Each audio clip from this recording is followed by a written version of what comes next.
সারা বিশ্বের মুসলমানদেরকে জানাই ঈদ মোবারক।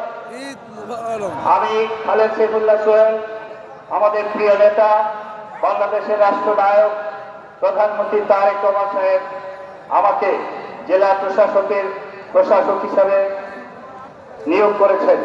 আমি ওনাকে ধন্যবাদ দিই। ওনার পক্ষে গত 17 বছর 18 বছর যাবৎ সুলাতিয়া মাঠের অনেক উন্নয়নের কথা শোনা গেছে।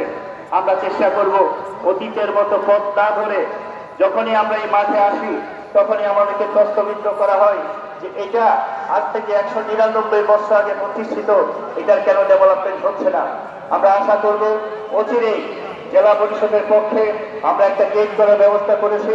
আর আমাদের মন্ত্রী মহোদয় আছেন, আমাদের নেতৃবৃন্দ আছেন, আমরা প্রধানমন্ত্রীর নেতৃত্বে আশা করব আগামী কিছুদিনের মধ্যেই সুরাকিয়া মাঠের যে সমস্যাগুলো রয়েছে সমস্ত সমস্যাগুলোকে অ্যাড্রেস করে সমাধান করার চেষ্টা করব। আবারও সবাইকে ঈদ মোবারক জানিয়ে আমার কথা এখানেই শেষ করলাম। আসসালামু আলাইকুম ওয়া রাহমাতুল্লাহি ওয়া বারাকাতুহু।